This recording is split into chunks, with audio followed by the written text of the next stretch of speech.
Hello, and welcome to another episode of the Perspectives podcast at the Informed Perspective. If this is your first time tuning in, then welcome. We're really glad that you're here. This is a space where we explore what it means to build strong, thoughtful communities, starting locally, but always with an eye on the bigger picture. As the name suggests, we believe real change starts by listening, really listening to different voices and lived experiences. The conversations we have here might begin close to home, but they often spark wider reflection, foster empathy, and help shape deeper connections wherever you are. Today, we're very excited to bring you a podcast on the subject of masculinity, a topic that's currently under a lot of discussion. Men's well-being is going through a real shift. For generations, masculinity was defined by stoicism and self-reliance, but more men are now beginning to talk about mental health, emotional resilience, and self-care. Given rising loneliness, career pressures, and mental health challenges, this conversation really feels long overdue. A 2024 OnePoll survey found that half of British men feel pressure to conform to traditional masculine norms, with 29% wishing they could express their feminine side more freely, and 39% feeling pressured to be dominant during sexual interactions. Strikingly, 62% believe there are topics they cannot talk about with anyone.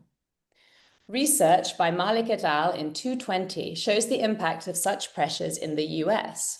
Men who rigidly follow never show emotion, always be tough norms report worse outcomes, with nearly 19% experiencing suicidal thoughts. By contrast, those who adopt more flexible, empathetic approaches enjoy better mental health and stronger social connections. According to the World Health Organization from 2021, men die by suicide at more than twice the rate of women, 12.3 versus 5.6 per 100,000 people. And in the US, the CDC in 2023 reported that men die by suicide nearly 4 times more frequently than women. Beyond suicide, everyday struggles are widespread. According to that CDC report from 2023, around 1 in 10 men experience depression or anxiety, and yet only half seek treatment. NHS Digital reports that in England, 12.5% of men have a mental health disorder, while in Canada, a 2025 Canadian Men's Health Foundation survey found that 23% were at moderate to severe risk of depression. Compounding these risks is growing isolation. The 2021 Survey Center on American Life study revealed that 15% of men have no close friends, a 5-fold increase since 1990.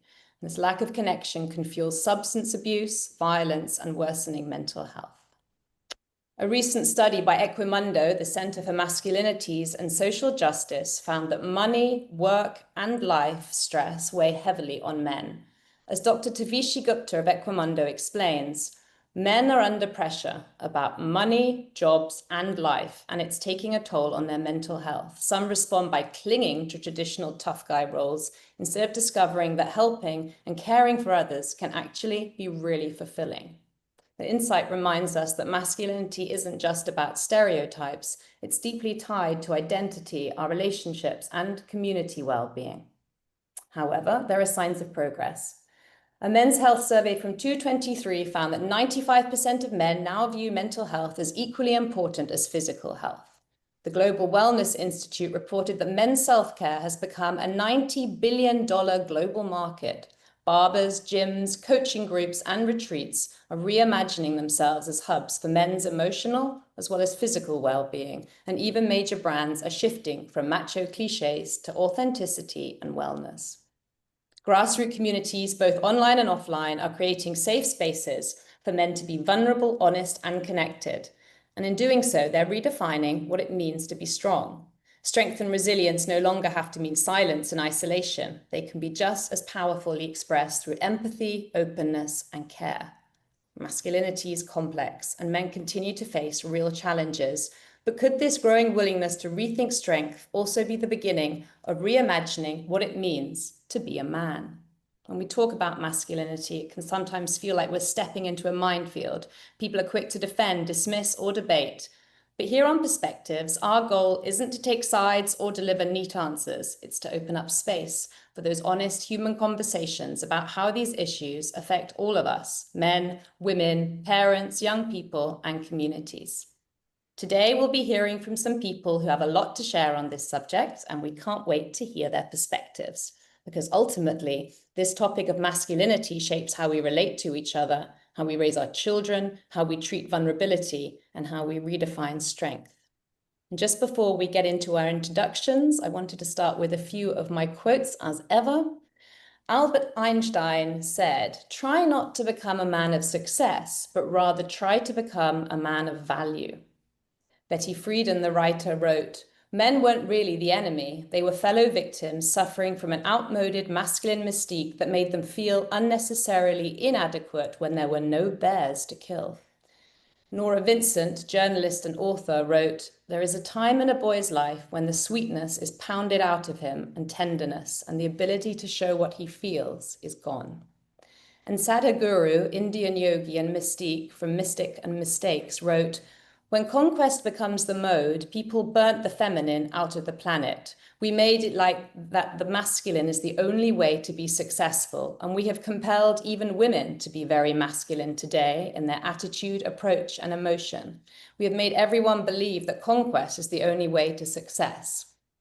Lewis Howes, author of The Mask of Masculinity, wrote, "Masculinity is not about being the biggest, the fastest, the strongest, the one who sleeps with the most girls, and the one who has the most money. The one who has the most accomplishments is not the most masculine. In fact, it's often the men who covet these things most, who are covering and compensating for the greatest insecurities. Let us revere the one who loves others deeply, loves himself deeply, and has a dream that he is inspired to live with and by and through. He is a man." Bell Hooks, author of The Will to Change, Men, Masculinity, and Love, wrote, "When men and women can break free of the old sex roles, they will find new freedom to be fully themselves."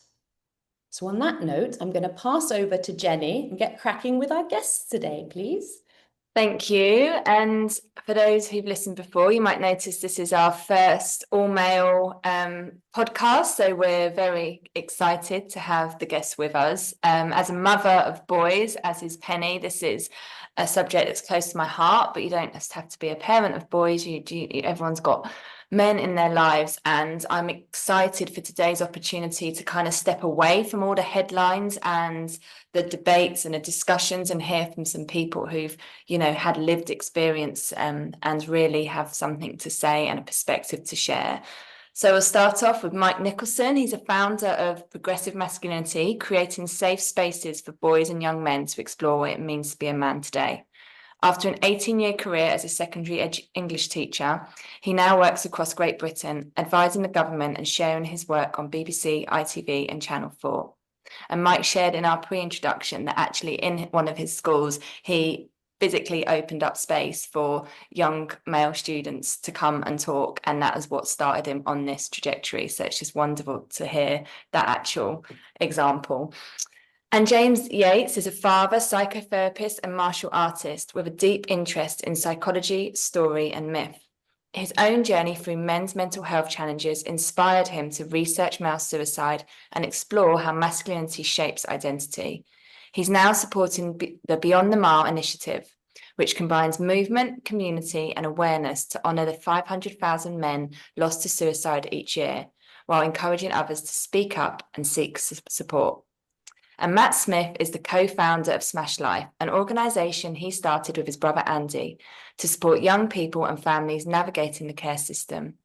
Drawing on their own experiences of abuse and trauma within foster care, as well as over 50 years of combined professional experience, Matt delivers inspirational talks and training to empower others.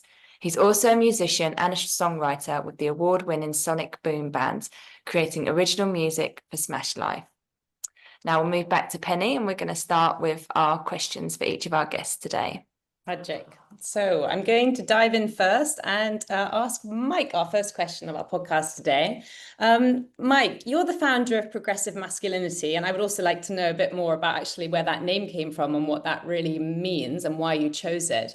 But our question today was, your initiative was creating safe spaces for men, and I'm assuming you've worked with lots of youngsters who have had issues with masculinity or their sense of being a man. Would you be able to share an example, perhaps, of a young man, one of many, I assume, who you transformed his understanding of masculinity through your work and your programs?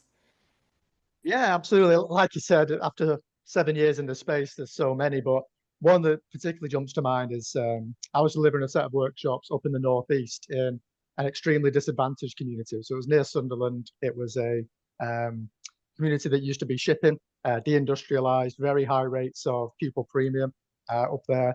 And this young man was at risk of permanent exclusion. He was quite high on the sanctions ladder. And when he walked in for the first workshop, he actually said something pretty outrageous, something pretty outrageously homophobic. And what he was trying to do, this is not unusual in the first workshop, he was trying to generate conflict to get himself sent out because he was uncomfortable, or he felt like he was going to be uncomfortable in a space where we were talking about the kind of things that we were going to be talking about. Now, these boys that we work with, they are so intuitive, they're so sharp. He'd immediately clicked that this might make him feel uncomfortable. He assumed wrongly that this would be an attack on him because a lot of boys and young men feel that the narrative around masculinity is a deficit-based one. Masculinity is broken; it needs fixing. Very, very few of the boys we work with ever grow up hearing masculinity without the word toxic attached to it. When actually, that's nothing like what we do. We come out from a very aspirational place. It's an amazing thing to be a man, lads. There's so many incredible men out there. Let's learn how to challenge each other. But let's look at the man, the friend, the partner, the father that we want to be in the future. So this young lad tried to get himself sent out. He tried to generate conflict with me. And instead of giving him that conflict, he said, listen, I could already tell you're going to be amazing at this. You don't mind saying what you think. You're outspoken. I don't agree with what you just said. And throughout the course of this program, we'll challenge it. But I'm so glad you're in here with me. And he was really quite disarmed by that. So for the rest of the first workshop, he kind of took a back seat and he was quite quiet because the workshop program is over 2 days, quite long. And then in the second workshop, he started to dip his toe in. He started to, give some ideas, give some responses, volunteer some contributions. By the third workshop, he was actually the best contributor out of the whole group. He'd obviously been made to feel safe. He'd been made to feel that he wouldn't be judged or put down, or no matter what he said, no one gets judged or shut down or shamed. And then in the final workshop, one of the final activities we do, we ask the boys to create a kind of vision of the man they want to be in the future.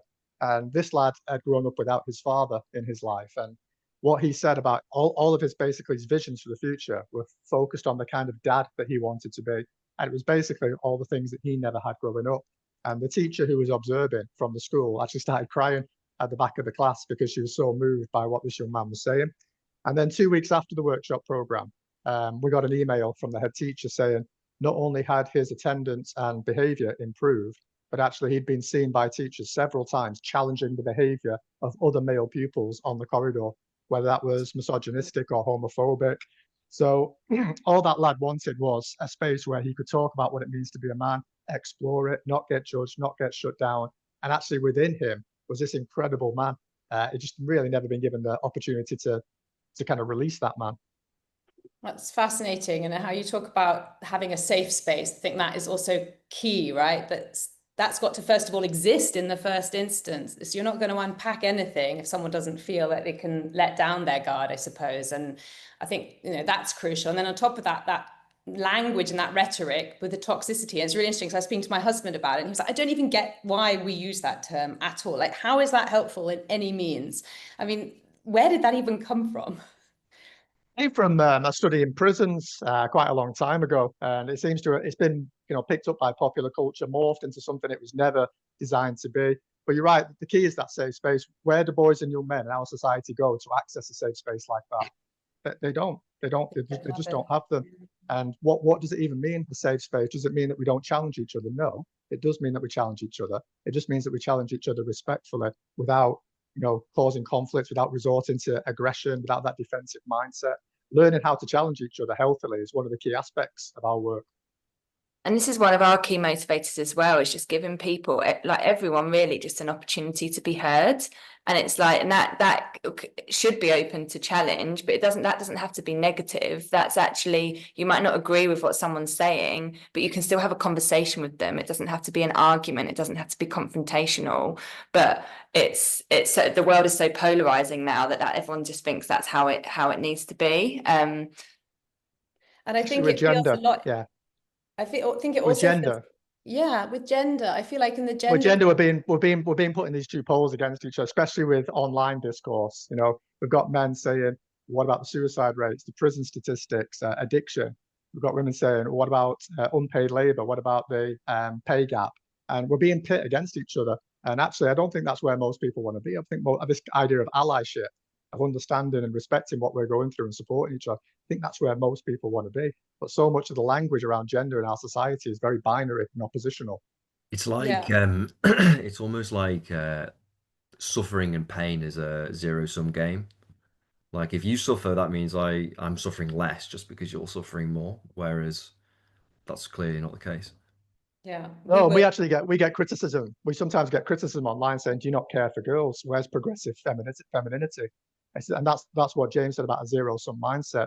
Supporting boys does not mean you're neglecting girls. In the same way that supporting girls does not mean we want to promote a positive sum mentality where any gender-based program should actually benefit everyone if it's done properly, and that's a positive sum mindset. Absolutely. And it can't be done one without the other, if we're honest, because we're so intricately linked with each other. We were talking to an educator last week, and she piloted a program in her school. And the thing that came out of it was the empathy was lacking. So, as you said, if you're not seeing that person as an individual and taking that into account, then you can't even begin to have that conversation, right? It's like we view people as a representative of a group as opposed to who they actually are. Yeah. I mean, as a woman myself, it is hard. It is hard for the women as well, because we're coming from a space where we have felt like we've been oppressed for generations and hundreds of years. And we do feel a sense that now it is our time, but it's flipped it to that point where, yeah, there is that certain feeling of a different camp, one against the other.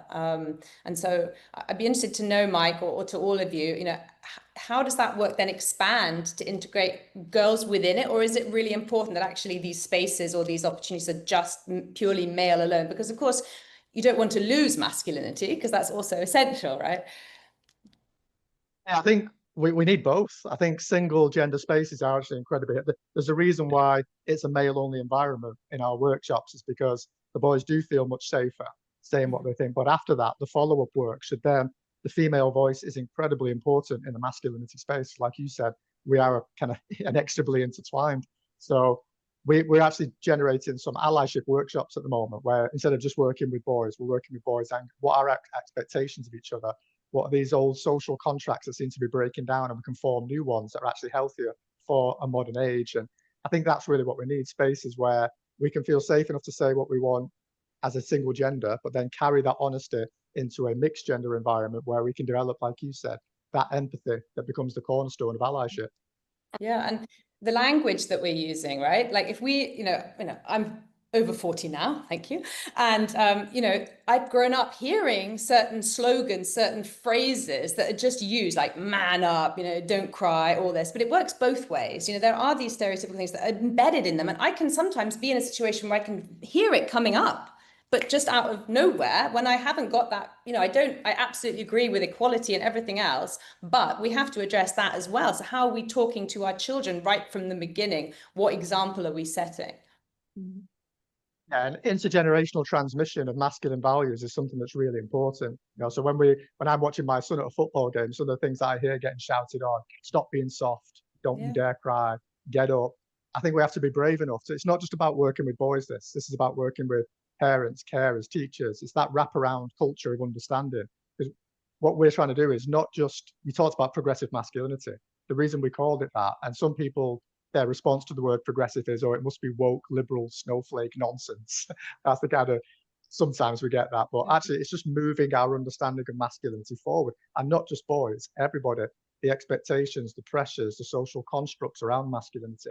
This is not just about the boys, it's about everyone's understanding of masculinity.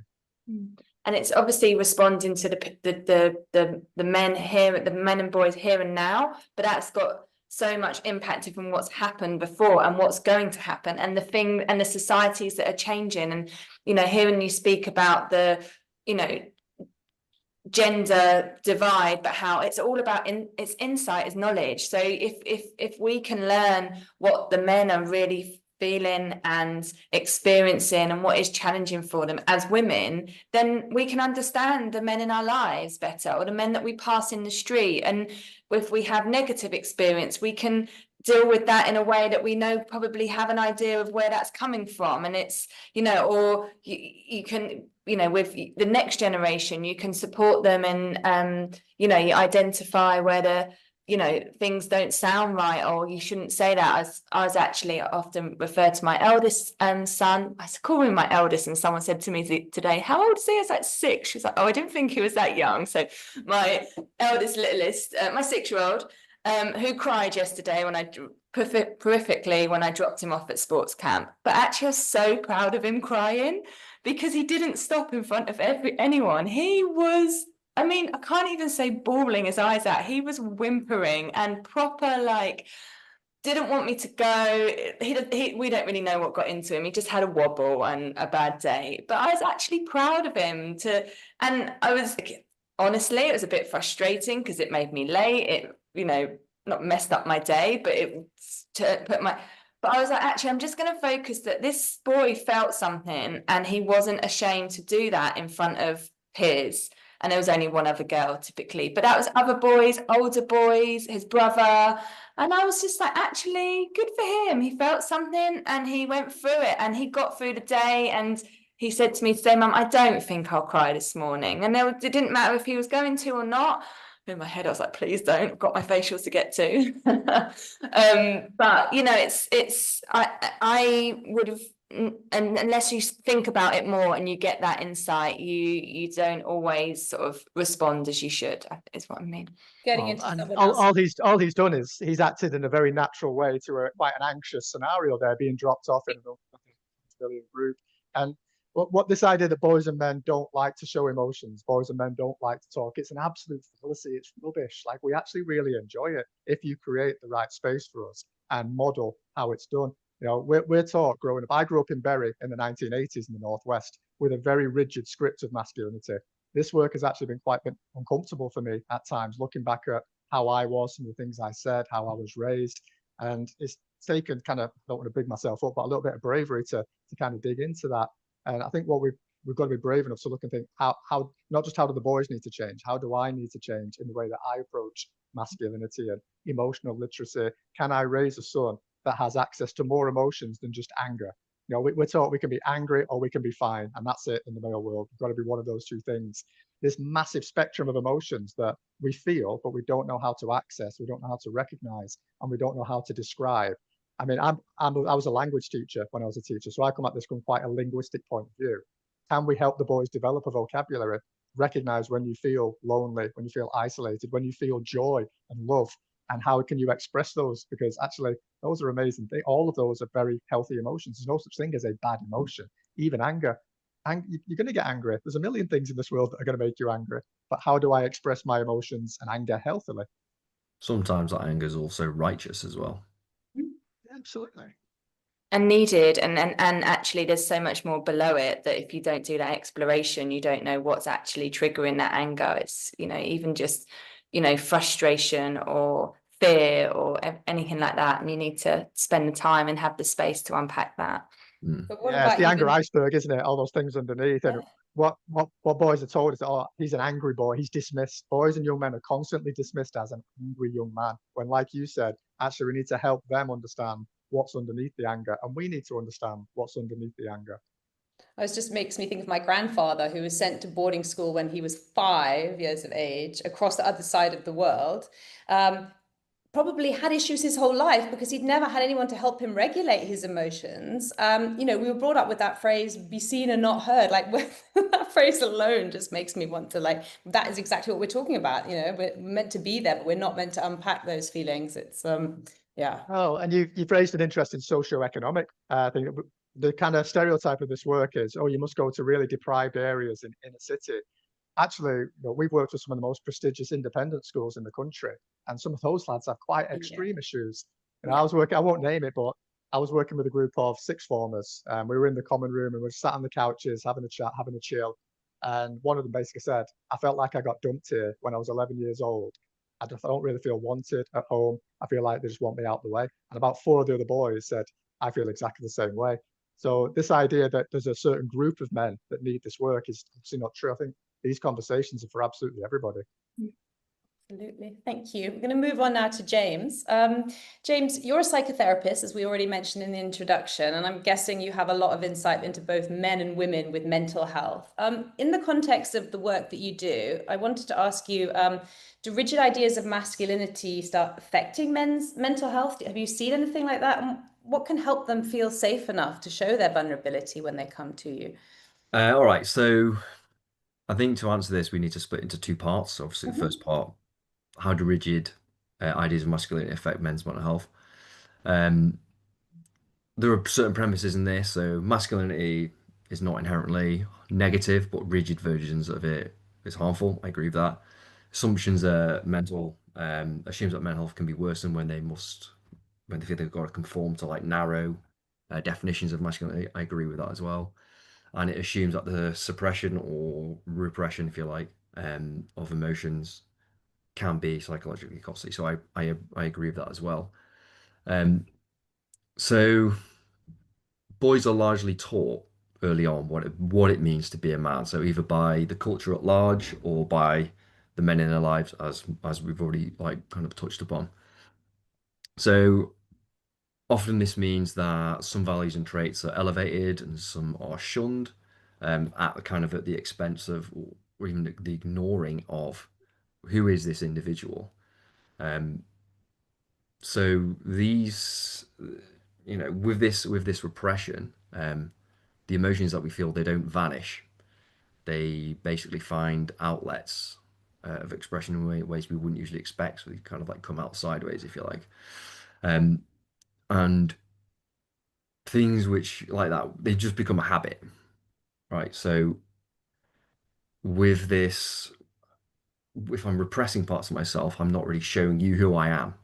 And I'm going to know this deep down. So I'm going to be with people who I love, they love me potentially, and I can still feel just like painfully alone because I know I've not shown them who I am. So who do they love? It's not me. It's this kind of like mask or whatever it is I'm portraying.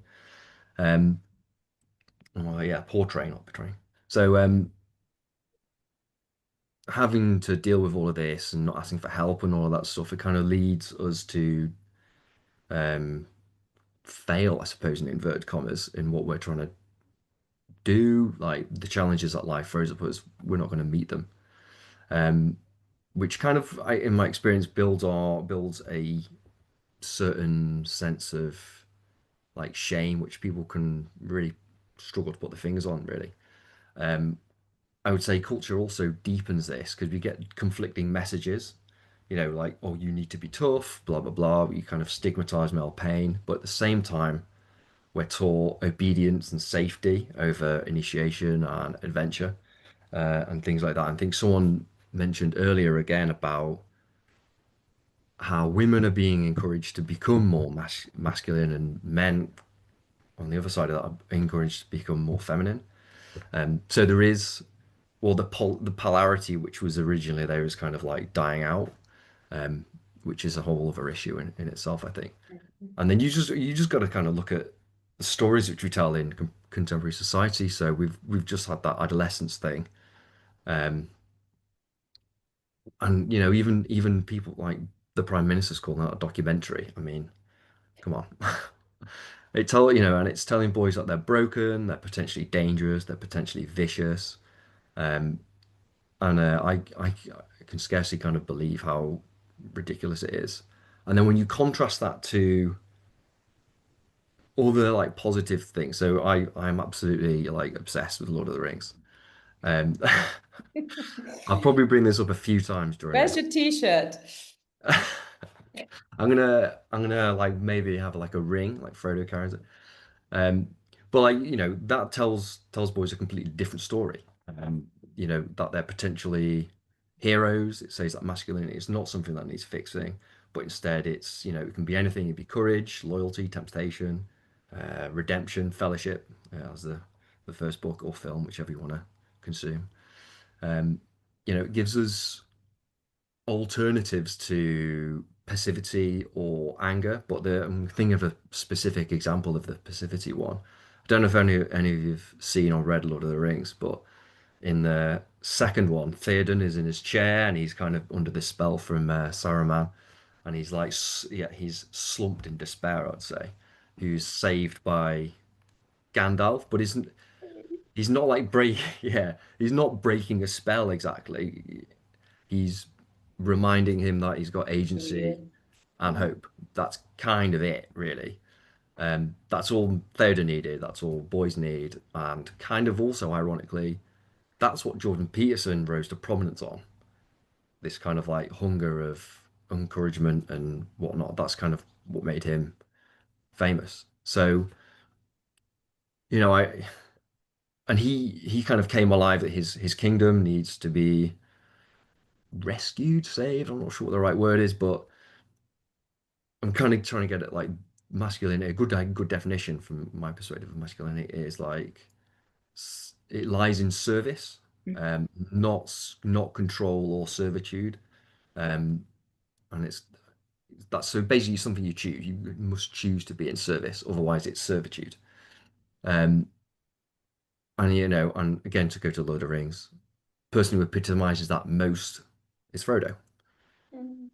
Um, I think for me, it's fascinating the analogy you're bringing, because it's actually completely lost on me, I'm ashamed to say, but I get what you're saying. The meaning behind it isn't, but it reminds me of something that we discussed in another conversation, is that young people today, there's this lack of narrative and these investments in prolonged narrative and character development in a lot of media consumption. So yeah, I think most of us grew up even like EastEnders and Coronation Street watching. You were invested in the characters. So this is why I'm the link to the Lord of the Flies. These characters are developed and devised and have this meaning, and they go through the challenges, and they're saved or rescued, or they're not. They're hurt, and There's not a quick fit solution. isn't, and it's a huge journey, and there's these pits and falls, and like I love that you brought that example, albeit I'm like, oh no,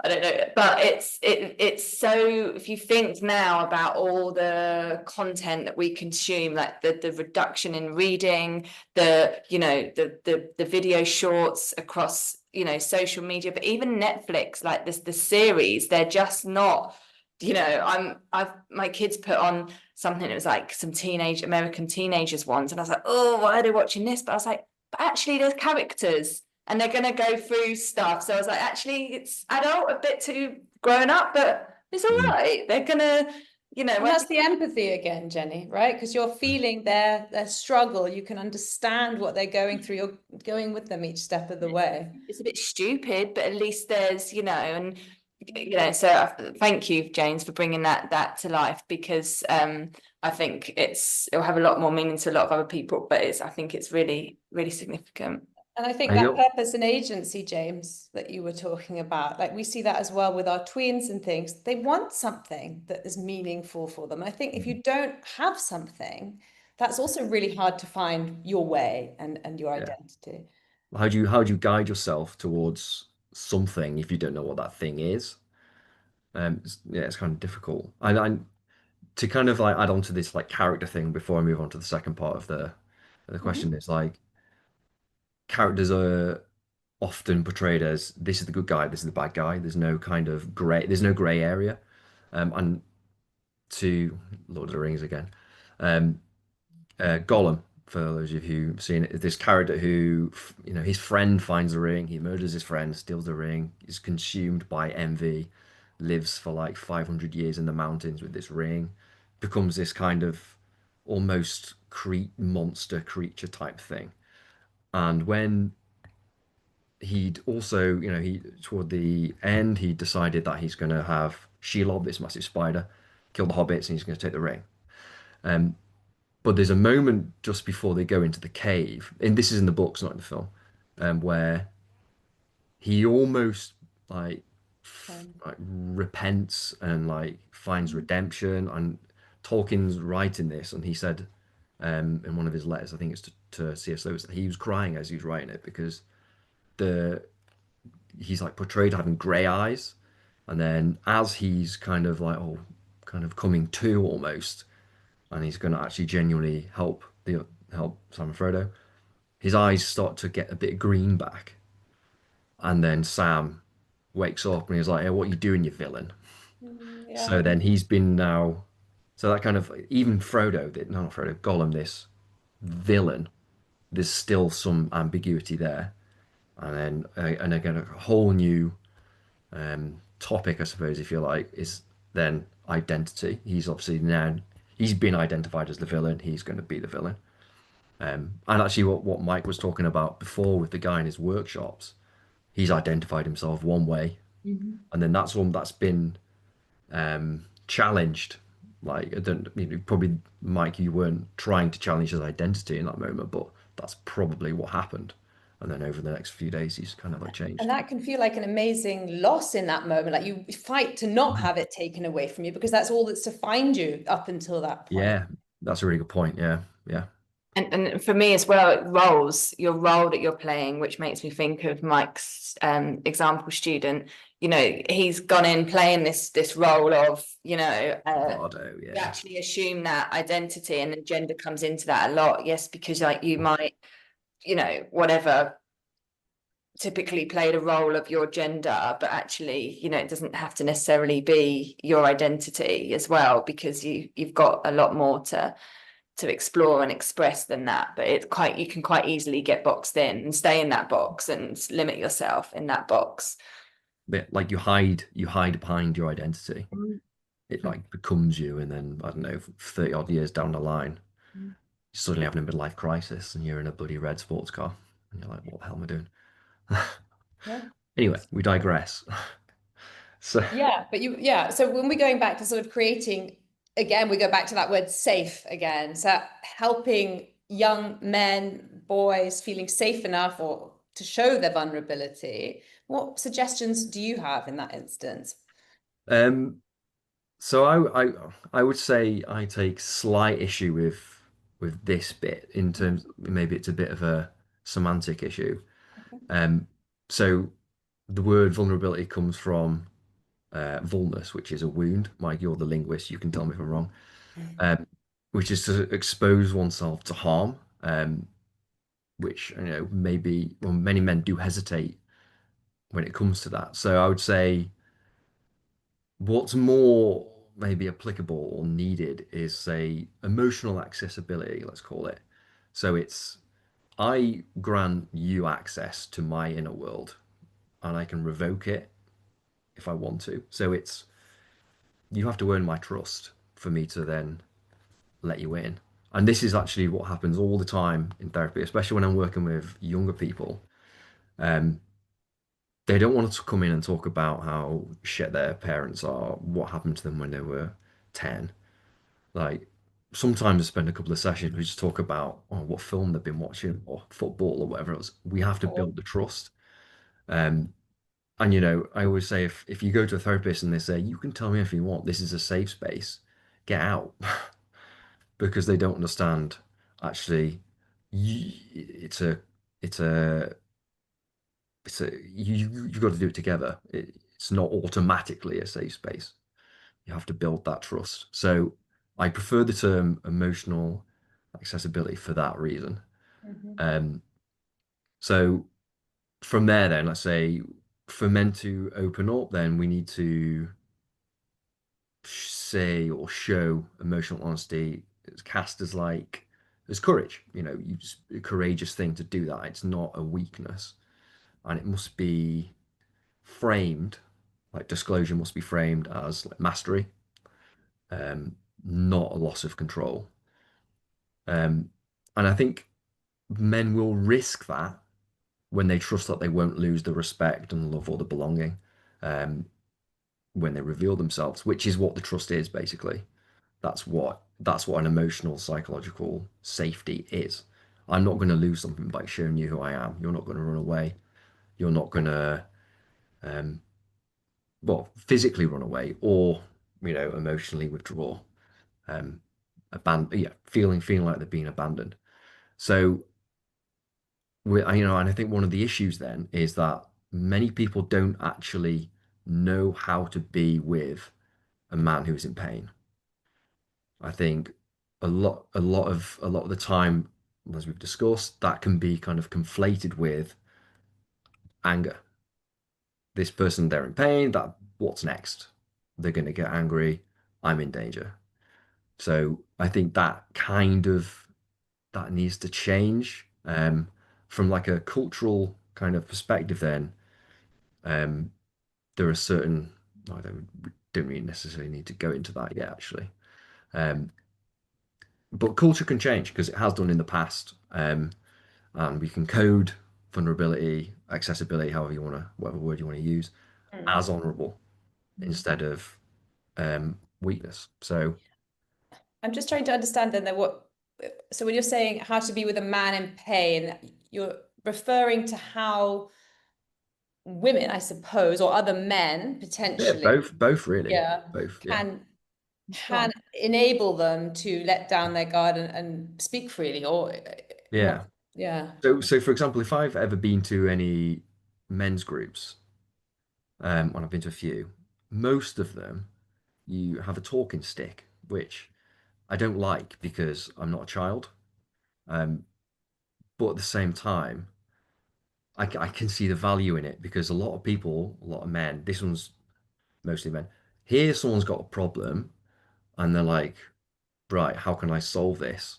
So in that instance, yes, fine, you're offering some sort of advice or solution, but people wouldn't need therapy if they could heed advice for starters. But also, um, you're minimizing what they're feeling in that moment by offering them, oh, just do this. Yeah, Mm. like yeah, I know, but I'm not doing that. It's I'm people's senses, isn't it, James, as well? It's like your assumptions that you're making, be it that there's a solution to it, be it yeah, usually it is there, or you've got a judgment of it, yeah, essentially. And when yeah, you said it, I was like, oh, who do I know? Like, what male do I know that has like presented pain to me? And I thought of the example I won't share in case he listens. And I was like, oh, what have my responses been? And I haven't really been able to sit comfortably with it, or I probably don't respond to actually let him truly express what is there. And bless him, he's trying. But mm, okay, there's reasons why it's not comfortable for me as well. So I've got my own, but yeah, that was quite mind opening for me, because it's like, actually, yeah, you're like, oh, there's that concept of we just got to get on with it. And I think that goes across all genders, if I'm honest, but I yeah, think specifically for men, well, deal with it. yeah. Come on.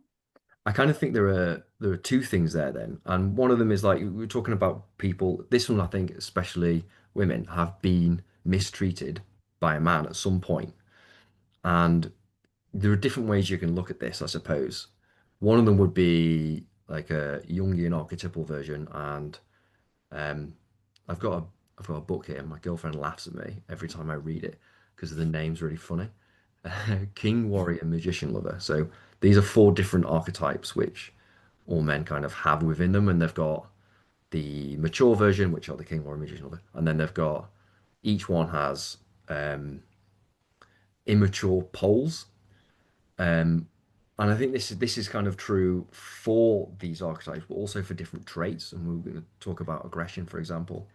Aggression and passivity are two sides of the same coin, really.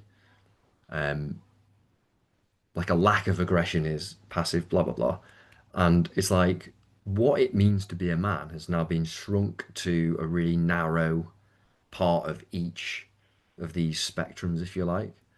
Um, but usually they're kind of polarized. So you've got people like Andrew Tate, Mm. who, like him or not, he's connected with a lot of young men because he's the opposite end to what they've been encouraged to be. So passive boys, let's say, because I don't think many men are interested in him, to be honest. But passive boys are interested in him because they're like, well, he's got all of these things I want, or I've been told that I should want. So I'm gonna come over here. So then they kind of move over to the other pole. But really, you need to be somewhere in the middle. You want to be assertive, not passive, not aggressive. Um, Yeah. And to kind of go back to the Jungian thing, one pole of that is sadist. So obviously, you're going to be cruel just for the sake of being cruel, and the other one is masochistic. So you're just passive, basically. Um, so a lot of people will have been hurt by a man in that kind of energy, and then they're going to carry that into other interactions with other men. They're going to project that onto the man in front of them, and then you have two defensive people talking to each other or talking past each or other. not talking to each other, as the Yeah. case may be. So crucially, we've got to open up the conversation in order to get anywhere. I mean, I was talking to my husband on this subject. I was writing an article, and he was saying to me, what about, parenthood, for instance? The woman is like, she gives birth to the child, she does the pregnancy, and the husband, the man, gets left out. And like it or not, it does happen. And it's not intentionally from our side as a woman that we want to do that. It just sort of happens. And because of all that's going on, sometimes the man does get left out. And I think, again, it's that conversation. How much would I have liked if you'd actually come up to me at that time? I've had 3 children in the meantime, but if you'd come up to me even and just said in the pregnancy, you know what, I'm feeling a bit left out, actually. How can I be more integrated in it? It would have been a moment as well where I'd have thought, yes, I'm so sorry. I hadn't had that, understanding of that situation, and putting yourself into someone else's shoes and seeing it from the other angle. Yeah, that definitely goes both ways, though. I think in terms of I've got an 8-month-old daughter, Oh, and at the same, thank you very much. And I remember like going through the whole pregnancy. I did feel close to Francesca, but then getting towards the end of the pregnancy and afterwards, I remember this home visitor coming around like 12 weeks afterwards, and she was just turned to me, "How are you doing?" I was just like, "What? No one asked me, You're right? talking to me?" I was really taken aback by it. But I was at the same time, I'm fully aware of this is a big change for me, but it's a bigger change for her. So it's trying to be a receptacle almost to hold all the emotions going on in the house, mine and hers, at the same time, not completely ignoring my own needs. Great. Thank you very much. I'm going to move on to Matt now. Matt, you do lots of work with youth in many different ways. I think one of the things I'm sure that comes up for you is the discussion that we've already sort of alluded to about content and potentially regulating access to porn for young people. Do you think that, what you're seeing with the people that you're working with, do you think the stricter rules would really change how boys and men see masculinity? Or is this a bigger issue that we're not really having open enough conversations around, I don't know, sex, consent, relationships? Firstly, I just want to say well done to everybody, because listening to your point of views, it's some amazing insight. I get the great subject, don't I? So basically porn. So I think one thing that I've got from listening to everybody is we've got to know who we are. We've got to be comfortable talking about subjects that, let's be honest, if we raise that in a staff room in a school, I think some people might choke on their own digestives. But I just want to read a study. So a UK Ofcom study found that 8% of children aged between 8 and 14 accessed online pornography in a single month, even before full age verification rules took effect. And then another Children's Commissioner report showed that 70% of 16 to 21-year-olds saw porn before the age of 18, up from 64% in 2023. So what that's telling us is that the rise of mobile phones and screens and the internet, inevitably, we're gonna have young people accessing pornography and stuff that, let's be honest, parents are gonna be like, oh my God. So what do we do about that as adults and people working with young people? I think we do need to create those spaces like Mike's talked about, for young people to have honest discussions around porn, the terms that are used in porn, what people are looking at without feeling judged. I think we need to go back and think about our journey as young people into sexuality and how were we exposed to pornography? What was our journey? Because anybody out there that says, oh, I never did any of that and I didn't see anything, they're absolutely lying. So Porn can shape the way some young people think about masculinity. It does present a very narrow image of men as powerful, dominant, and always in control, rather than that caring, listening, and showing respect, which James alluded to. The Online Safety Act has come in July. So if anybody doesn't know that, that is, you now have to show age verification to get on porn sites, which is a good thing. I think some parents will be like, oh, thank goodness for that. Thank you, government, for They're doing using that for us. Twitter, aren't they? Yeah, yeah. But what we've got to remember is young people, like most of us growing up, the term I like to use is strict parents raise sneaky kids. So if we imagine the government as that strict parent, we're going to find lots of different ways to access that material, because guess what? Masturbation is a very powerful thing when you're a young person, because it releases something, I think it's dopamine in your brain. And I tell you what, young people are going to find ways to feel good about themselves if they're not being told that, raised in communities, finding that through positive diversions, or teachers at schools actually telling them they've done well at something, or parents. So if that gives them that short-term buzz and that feeling of, yes, I feel amazing, they're going to do it, because if it feels good, then hey. And we live in this nihilistic society where if it feels good, it's got to be good, right? I watched a documentary, and you can find these on YouTube, and these aren't porn, by the way. These are documentaries about young people who've been addicted to porn. And I suggest parents watch it with young people if they can, or maybe on their own together. A young lad from America, I think he was American, and he was talking about, and he filmed himself. He was exposed to porn through his step sibling. And he went on a journey, and he said, I just got addicted to it. Any opportunity, I was looking at it, I was masturbating. And it was a really tough watch, actually. It was really sad. And he's still going through it. He says, I relapse sometimes. But yeah, I do think we need to create spaces. I think we need to create those spaces where young people aren't judged. They can say terminology that they've heard without somebody shouting and saying, no, that's not right. You can't say that. Hang on, there's no judgment here. Where have you got that from? It's the covert investigating we can do as adult educators to say, tell me where you've got that. Why do you think like that? On a range of subjects, it doesn't have to be pornography. I think also the body image stuff. We see a rise in young people going to the gym. So I joined the gym last November for the first time in my life. I'm 43 years of age. You can imagine me going into there. It was very intimidating. But I did see a lot of young people in there. And I was actually pleased. I was like, wow. But okay, are they doing that because they want to feel good? Are they doing that because they've seen these big guys either in wrestling, either in films? The Rock, I'm thinking of people. I don't want to blame The Rock for all society's issues, but are they doing that because they feel like they have to be a certain way or look a certain way to cover up and mask, which a lot of men do, don't they? Let's be honest, how they're feeling inside. But I look good. I've got loads of women on my arm. I've got a stash of pornography at home. Boom. So I think it's also breaking down the stigma, having a laugh with them as well, being genuine, authentic, and saying, do you know what? Pornography is a powerful thing, for men and women, because let's be honest with you, how else are they going to find their sexuality? But I also want to say something else. The amount of young people sexting each other, which is a criminal offence, as we know. So if they can't get it through your normal porn sites, if you want to use a better term, they're going to use it probably by sharing even more videos and images between each other.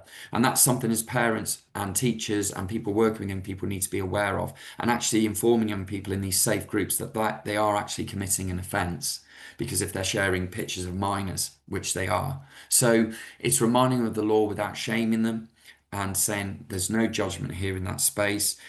I'm worried personally, and I've had these discussions with my friends about the desensitization. So if they're watching hardcore stuff at, say, I don't know the average age, what did it say on there? Was it 8? What are they going to be watching potentially when they're 20, 30, 40 to be stimulated? Mm. And that's where I get really worried, because you do see like themes coming out. And I'll give you one: strangulation. Young people think it's normal. Oh, right, okay, well, that's quite an aggressive act. And if you do that, you could potentially kill somebody. So if we look at consent and stuff, how they think their role in sex is going to be carried out, where are you getting that from if you're not having those conversations with a female figure or a male figure in your life? Is there anything else? Studies link poor mental health to early porn exposure. So we've seen the rise of depressiveness, anxiety. I'm not blaming porn for everything, but it's got to be a conversation that I think is had with young people in the safe spaces. And I don't know if Mike or James have got anything they want to add to this, because it is a subject that I think needs to be discussed in those safe spaces more and more. And I mean, we've said safe spaces a lot, and it's like, which I completely agree with, but it's actually like there needs to be spaces created to discuss this, and that's in the home and within the family. And there's so much accessibility, and you've touched on it, be it that you go online and see the content, or be it that you can create the content and share it, with whoever. I mean, I was gonna dive. Jenny, I just wanted to say, does everybody here remember buying CDs, right? I'm going to show my age, right? And do you remember the CDs that had the parental advisory sticker on? Oh, you wanted them, didn't you? You wanted them. And if people didn't have it, or the X-rated films that your mate's got Sky TV, you just create a sneaky generation where they'll access it in different ways. Young people are very tech savvy, more tech savvy than me. I already am hearing ways, and I'm not going to share it on here, that they're bypassing these age verifications. I absolutely agree with that. And I think as well, porn shouldn't be made out to be like this evil thing either. Yeah. I mean, it depends what kind of porn we're talking about. If we make it into an evil taboo, then what kind of problems are we going to then roll out with it? So how do we deal with that? How do we let them have access to a point? I mean, I'm not saying a 12-year-old, but I'm talking about, older teenagers. How do we have that conversation as well? I know. And that's one where I think we had a chat about, didn't we, Penny, a while back. It's one that parents might gasp at hearing this and think, oh my God. But how are young people going to see what they like, who they fancy and whatever? Because let's be honest, they can watch it in movies or whatever. And that's another question. How can they learn about the human body and other people's body parts if they can't watch anything and it's all hidden and everybody's safe? It's living a lie. And if you're not actually having that much physical contact, as if everything's going online and, there's so much more happening now in that format, you're not having that relationship part of that sexual experience, which is also huge, then would you consider strangulation then if that was a girlfriend who you actually had physical contact with? So this is the point, right? So let's be honest, young men, and I'll say some young women, but it's predominantly, they like taking risk-taking behaviors. There is a term out there called a danger wank, right? So young men will have done this growing up because of that dopamine hit. And I think I've read somewhere that at 18, you are at your sexual prowess as a man. That is when you've got the most testosterone in your system. So we're trying to educate young men to be these mature 18-year-olds. And we can do that as 43 because we've had that experience. But when they're probably thinking reward, or women, and then having those conversations, when they're hardwired, their brain's hardwired to procreate as well. And we need to take all of that into consideration. So I'm interested to see what Mike and James think about this. Me too. Yeah, so in our workshops, what we're taking on this line is, listen, there's some stuff out there that is really unhealthy. However, if you are watching it, which you probably are, this is the space to talk about it. And one of the ways that I make them feel safe, and all of our facilitators are like this. I tell the lads that, listen, I remember my mum taking me into the off license when I was 11, and I saw the top shelf magazines, and I don't know what it was. It was like this gravitational pull. My neck just kept, no matter what. She was like, Michael, get away from there. I needed it in my life. And then this was really weird growing up, but there was always this term called a wank bush.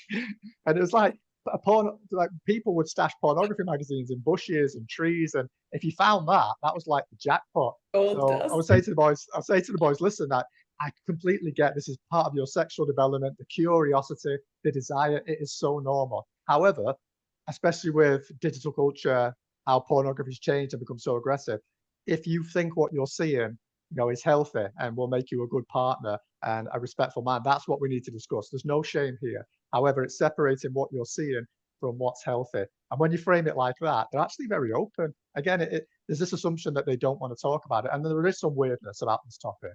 But when you have that I'll go first approach, which is so much easier when you're an external. I couldn't do this when I was a teacher. I couldn't be honest about my own suicidal ideation that I've gone through. Couldn't be honest about really watching a lot of porn when I was younger and having unhealthy relationships to the point. Now that I'm an external, I can go in and be honest. And I think, well, if he's saying that, I can say it. Yeah, and that's the power of the motivational speakers coming into spaces and talking to kids who've really lived it and can share their own experiences. Absolutely. The question as well is, why are you watching porno? Is it compulsive, or is it kind of a choice? If it's compulsive, then yeah, you've got a problem. You can't stop yourself. And people who I see who have an issue with porn, it's often not the first thing they say, because it's so like shrouded in secrecy, because they're so ashamed of it. It's not even like, we'll go through a laundry list of other things and then, oh, by the way, I can't stop watching porn. It's almost like okay, I think I can trust you now. Have this. Love that. And I think, James, you make a good point about being young men, and we've all, like Mike said, relating it back to our childhood, looking at people like role models, rock stars, it was for me. So, they're predominantly, marketed. Look at them, they got loads of women, they've shagged loads of women. And it's like, lads want, for some groups of lads, there's social currency in certain things, whether Yeah. that's violence, whether that's the amount of women that they've shagged or whatever. And I think it's having those honest conversations, said, okay, what actually brings value to a male? Is it about those things, and having those conversations in those safe spaces? Because we've all gone on journeys, we've all gone on things where we've had awareness and awakenings, but it's trying to get that into them. It's basically saying to them, don't make the mistakes I did. Yeah. And Sometimes you've kind of got to let them make them, yeah, and you and can be learn there from to those help them pick up the mistakes and piece. reflect on it. And like you said earlier, having that self-reflection. Have you got that ability to self-reflect and learn and kick on? Mm. And taking the shame away from it. You might make choices and they might end up being mistakes, but there doesn't need to be shame in that. That is just your experience and your growth and your development. And we tabled the subject of porn today because of the ideation of what it is to be a man, and what that representation that it, or misrepresentation it can give, and how extreme it's going. But actually, I like that the fact that we're putting these conversations out there and getting rid of that shame. I now know what that bush was in the park next to my home that had all the porn magazines in. Thank you, Mike. Glad I didn't anyway stand around there too long. That bush ended up in his back garden, by the way, everybody.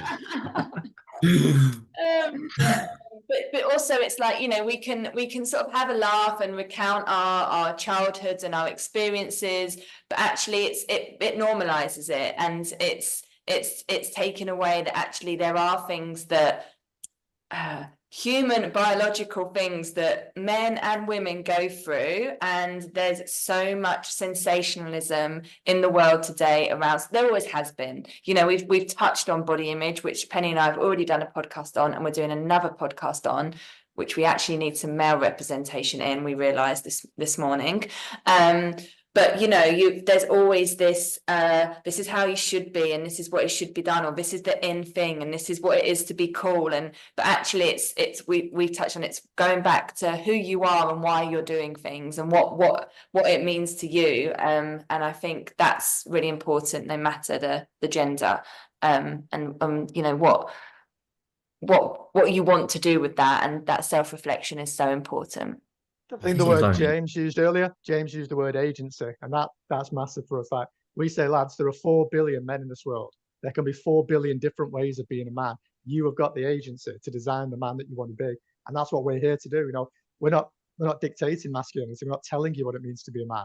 We're helping you explore what you think it means to be a man, and what values you think will lead you to become the man you want to be. Rather than, I think everywhere boys turn at the moment, they feel like someone is telling them what it means to be a man. And I don't think anybody should be dictating that, because that's so key to your identity.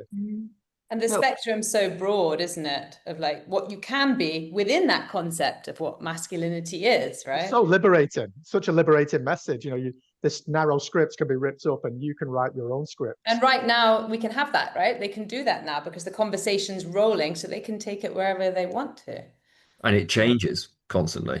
Yeah. who I am now as a man is probably going to be different to who I'm going to be in 10 years, different to Yeah. who I was 10 years ago. It's like it's an evolution, I suppose. Kind of what keeps it fresh. And before we're approaching the end of our time together today, but we've spoken about this, creating this space and this space being safe. But if we could just do a quick round of you all, like how can schools, communities, families better support boys in like discussing or opening the conversations about their masculinities and what preconceptions they might have, what challenges they might be facing? What can people do? James, do you want to dive in? It's a good question, isn't it? I think the main thing is be aware of your biases, essentially. One of my favorite psychotherapists at the minute is called Jonathan Shedler, and he said something along the lines of the culture we're in at the minute is dominated by splitting and projection. So people are either good or bad, and I'm going to project my biases onto this person, in whatever way. So I think everyone is, like myself included, is prone to that in some degree. So it's keep on top of that, especially if you're with someone like a young boy who are often, this is what we're talking about, building trust. They're sensitive to being shamed, because it feels like abandonment, which is, it's be all and end all almost. So be aware of your biases and be sensitive to accidentally shaming them, because it's a lot easier to do than you think. And call out bias if you see it happening, I guess. Yeah, in a respectful way, I'd say, yeah. Mike? Yeah, so some of the kind of mantras that we follow are things like be curious, not furious. If you hear a young man say something you don't agree with, open a very non-judgmental conversation. Realize that there are pressures to being a man. A lot of boys and young men and men are quite nervous about being open and honest about this because they're going to get male privilege and patriarchy thrown back at them. Those things are very real, and I realized that I would have had the benefits of being a man in some ways, but also patriarchy comes with a heavy set of pressures. It's not quite as easy to be a man as maybe some people imagine. So be curious, not furious, be non-judgmental, create that space where doesn't feel shamed or embarrassed, and just disempower that silence. I think the silence has so much power over us. And what really got me into this work is all these boys that were coming to see me kind of slinking in one at a time at break time, dinner time, after school, saying, "Oh, sir, have you got 5 minutes?" They were all saying the same stuff, all ashamed of the same stuff. And we all thought it's just us. And then when we get in a room and talk about it, oh, thank God, other people are going. It's not just me. So yeah, I think to get rid of the idea that boys don't want to talk, they do. They do want to talk to you. Just create the space, be non-judgmental, curious, and get rid of the shame. Thank you. And Matt? I think create households, and I'll say households because each household's different, and spaces that foster learning and not shaming. And what I do see a lot when I've gone into schools is teachers who, with their own set of value systems, will judge, shame young people, put them in isolation booths, not talk to them about the reasons why. So again, being curious, not furious, and having that open-ended conversation. And if you can't do it as an educator or a parent, then try and identify somebody in your family or extended family that could possibly be a guide for that young person, growing up in an ever-changing world. And I think for any young males listening to this, if they do, I think it is important for you to have male safe spaces, whether that's through sport, music, or just a group that goes walking and talking, because we have got a lot more in common than we like to think. And try and drop that mask. We've all been the jokers or the hard man, and yeah, look at me.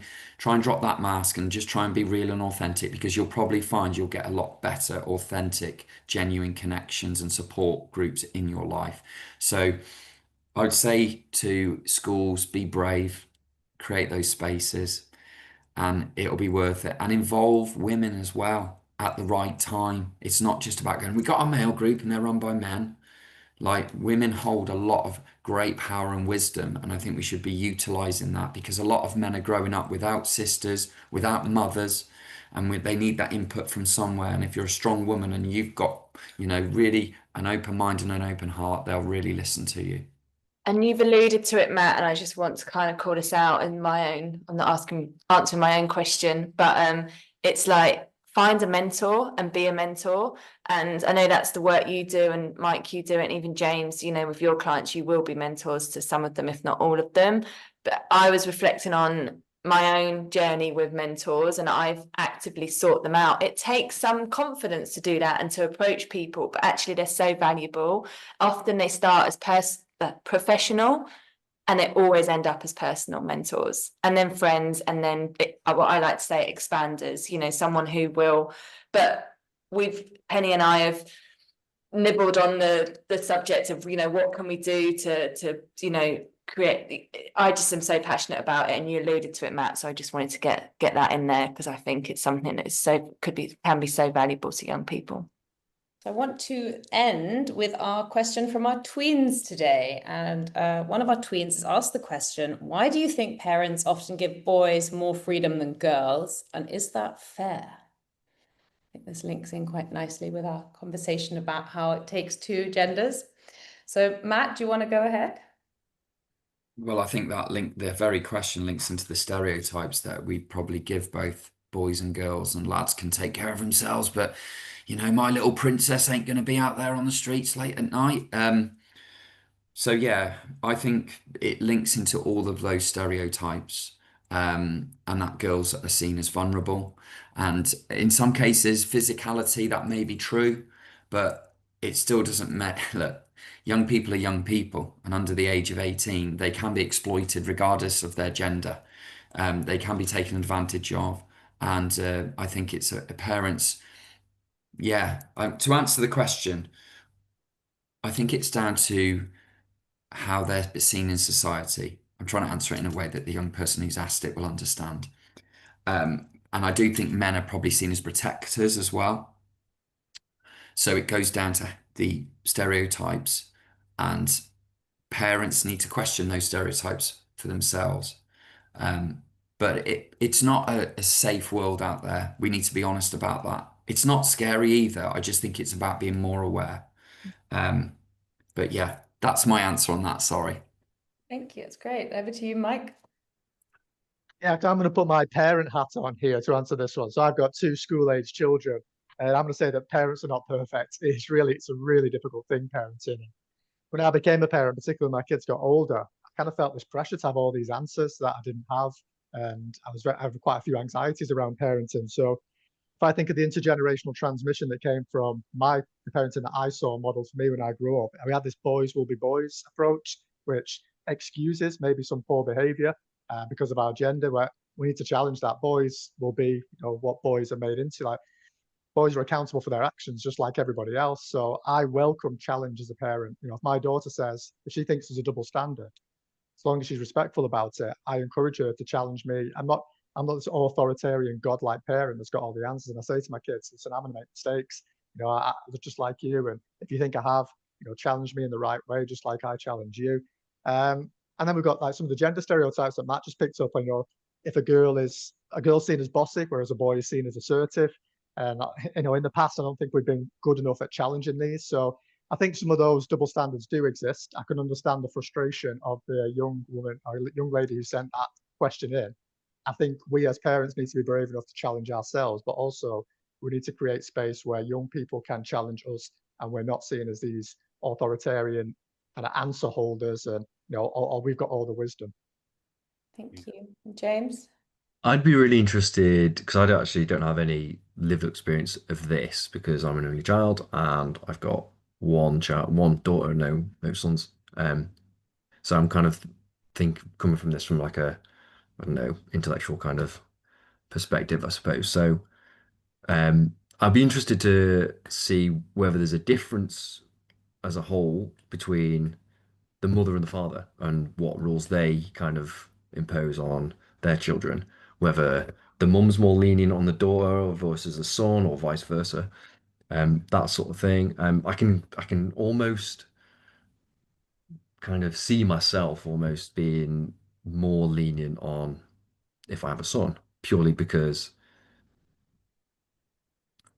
my daughter would be more vulnerable than a boy, probably. Um, So yeah, like Matt touched on, it's not bloody World War III, but it also there are people out there who maybe shouldn't be interacting with the rest of civilized society, but they are, and you have to kind of take that into consideration when you're looking after your children, because they're your responsibility until they're an adult.